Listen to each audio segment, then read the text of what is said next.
Fala pessoal, tudo bem?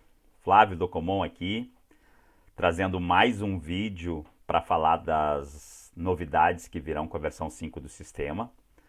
A previsão oficial de lançamento é final de junho, né, que é o final do primeiro semestre. E até lá, quem quiser ter em primeira mão essa versão do sistema, entre em contato aí pelo Ocomon oficial, ocomon.oficial@gmail.com, para saber como ter acesso a essa versão de forma antecipada antes do lançamento oficial, ok? Então, bora lá. Deixa eu acessar aqui o sistema. Então, a primeira coisa que eu quero mostrar é a nova árvore de chamados, tá? Então, foi redesenhado e agora a gente tem aqui a possibilidade de criar até 5 níveis de agrupamentos para exibir as informações dos chamados. Tá? Por padrão, assim como na versão anterior, ele vem agrupado por área de atendimento e status, então ele carrega já automaticamente isso. Então você pode checar aqui a área de atendimento e o status do chamado até que você tenha a relação desses chamados na tela, certo? E aí aqui a exibição já segue mais o layout das filas gerais de chamada, certo? Uma questão legal aqui é que a gente tem a opção de, se existirem muitos chamados com backlog, a função de calcular o SLA pode onerar um pouquinho no processamento. Então você tem a opção de desmarcar aqui e aí ele não vai trazer essa coluna referente ao SLA, não vai fazer esses cálculos relacionados. Tá? Então tem uma opção aqui de desabilitar esses cálculos nessa tela. Tá? Então, por exemplo, aqui eu tenho área de atendimento, status, mas eu poderia agrupar como eu quisesse aqui, por exemplo, vou limpar os campos e vou botar aqui, por exemplo, o cliente agrupado por cliente, aí depois por unidade, se existir a informação, né? Departamento, isso aqui já é a hierarquia que a nova versão do Comum trabalha, né? Cliente, unidade, departamento. E aqui dentro eu quero saber o tipo de solicitação e, por exemplo, o status. Mas poderia ser qualquer um desses campos que tem aqui. À medida que a gente vai selecionando um, ele já fica indisponível na próxima seleção, tá? Então aqui, por exemplo, se eu for agrupar, então ele já me traz tudo agrupado. Aqui nessa base que eu tenho, a maioria não tem cliente, então ele aparece aqui como não aplicável, né? E também a maioria nesses casos também não tem unidade, mas ele aparece aqui o hintzinho de unidade. Então, dentro dessa situação, departamento também não tem, mas eu tenho aqui, por exemplo, no departamento de desenvolvimento, eu tenho os tipos de solicitações aqui, contas, acessos, o status aguardando atendimento e a gente consegue explodir. Então é legal porque você pode ir jogando com isso aqui. Vou limpar os campos e se eu quiser, por exemplo, simplesmente ter por área de atendimento e o tipo de solicitação, por exemplo, e aí então o status, ele vai pegar só 3 níveis de agrupamento, então eu tenho aqui essa situação. Então a gente vai expandindo o status, os diferentes status, e aí a gente tem acesso direto às ocorrências. Similar a isso, a gente tem aqui também, agora na exibição do inventário. Então a gente tem aqui na parte dos ativos de inventário a árvore de ativos. Funciona da mesma forma. Então ele traz por padrão, isso não existia nas versões anteriores, tá? Mas agora considerando que o módulo de inventário ele tem a capacidade de cadastrar qualquer tipo de ativo, então ele ficaria mais adequado essa consulta, essa visualização, separando esses tipos de ativos por categorias, por exemplo, que é o que a gente traz por padrão aqui.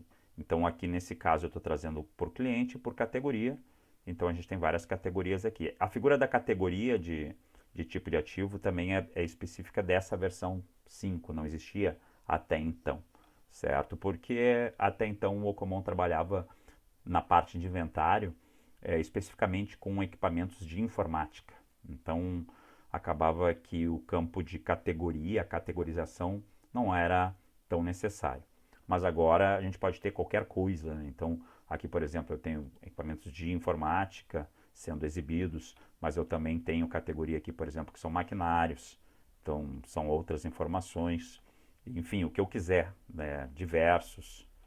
Então a gente tem uma série de informações aqui. E inclusive, antes de eu prosseguir, eu vou fazer colocar aqui com uma estrutura diferente. Por exemplo, eu vou selecionar cliente, então eu vou selecionar na sequência unidade, para pegar a hierarquia. Na sequência eu vou pegar departamento, aí eu vou pegar, por exemplo, categoria do ativo e por último, então, o tipo de ativo. Então a gente pode ter até 5 níveis de agrupamento, como também na parte de ocorrências. Então aqui, por exemplo, eu tenho só um cliente, eu tenho um cliente de operação e dentro desse cliente só tem uma unidade. Mas, por exemplo, acho que esse cliente aqui, o cliente B, ele tem 2 unidades, por exemplo. Então eu poderia expandir por aqui também. Sobre o agrupamento, é bacana que a gente tem acesso direto às informações também aqui dos equipamentos à medida que a gente vai explodindo. E a gente tem informações novas aqui também, que é a parte de características agregadas, características diretas.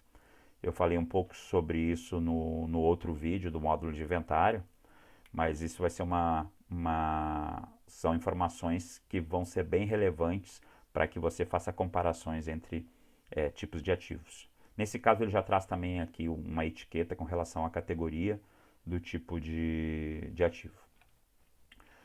Outra coisa com relação às categorias é que você vai poder cadastrar categorias e definir que aquela categoria para um tipo de ativo, por exemplo, vai ser digital, ou seja, relacionada a softwares e não a hardware. O Ocomom vai pensar que o software também é um tipo de ativo da organização. Por exemplo, se eu vier aqui e eu vou deixar cliente, mas eu vou limpar aqui, vou deixar cliente, mas eu vou colocar direto categoria de ativo, só para que a gente possa ter isso visualmente aqui. Então eu tenho a categoria informática, mas eu devo ter aqui, ó, por exemplo, uma categoria software, que no caso, o nome da categoria poderia ser qualquer coisa, mas essa categoria ela está marcada lá no cadastro para ser do tipo digital. Ou seja, eu consigo cadastrar aqui ativos que são digitais. Nesse caso aqui eu estou cadastrando software. Poderia cadastrar uma licença, poderia cadastrar qualquer coisa que você possa imaginar que seja no âmbito digital e não físico. E aí eu tenho como vincular esse software a um equipamento também. Vou pegar aqui, vamos passar, por exemplo, aqui para o filtro avançado. E a gente vai voltar naquele assunto ali, mas aqui no nosso filtro avançado, eu tenho como vir aqui, por exemplo, na categoria do ativo, e eu vou pesquisar aqui, eu sei que eu tenho software, e também quero pesquisar, eu tenho produtos. Vou falar sobre isso também. Então vou pesquisar aqui por ativos que estejam nessas categorias, produtos e software. Então ele me trouxe 4 aqui. O que eu quero mostrar é que na categoria do ativo, aqui na parte de software, eu tenho o que foi cadastrado como software. E eu vou explodir, por exemplo, esse aqui. Vocês vão ver que ele está vinculado, aqui, ó, vinculado a um ativo físico. Tem uma etiqueta, então eu consigo ter acesso direto aqui à vinculação desse software a esse equipamento, que é um tipo notebook da categoria de informática. E aqui ele separa, como é do tipo software, ele não vai vir aqui dentro do configuração física. Então ele traz a configuração física, mas também tem uma outra guia, isso é automático. Ele vai identificar o software ali dentro, certo? Também na parte de categorização dos tipos de ativos, você tem como definir que uma categoria vai receber produtos. Isso não está implementado ainda as ações, mas já estou visando modificações futuras para que você cadastre ativos como produtos dentro da organização e você possa vincular vários produtos a um atendimento, por exemplo, para gerar orçamentos e tudo mais. Isso vai ser implementado futuramente, ok? Mas já há essa possibilidade de definir softwares como, perdão, não é software, mas ativos como produtos dentro do sistema.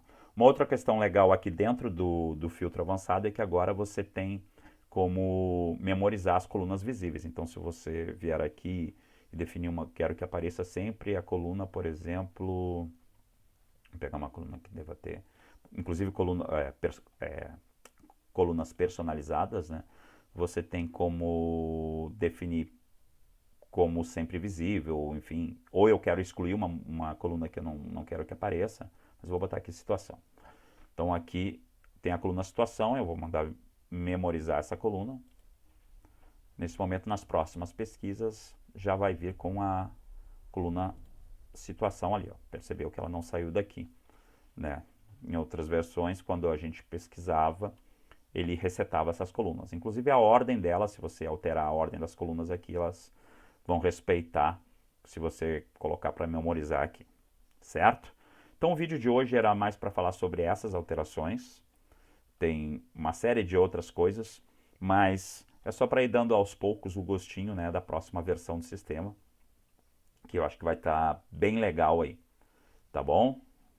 Vou sair aqui, agradeço aí a visualização, se puder compartilhar ou só marcar aí como gostei para que mais pessoas tenham acesso a esse conteúdo e possam se interessar pelo sistema, gerando mais demandas e, consequentemente, fazendo com que o sistema fique mais forte. Eu agradeço, tá bom? Falou, abraço!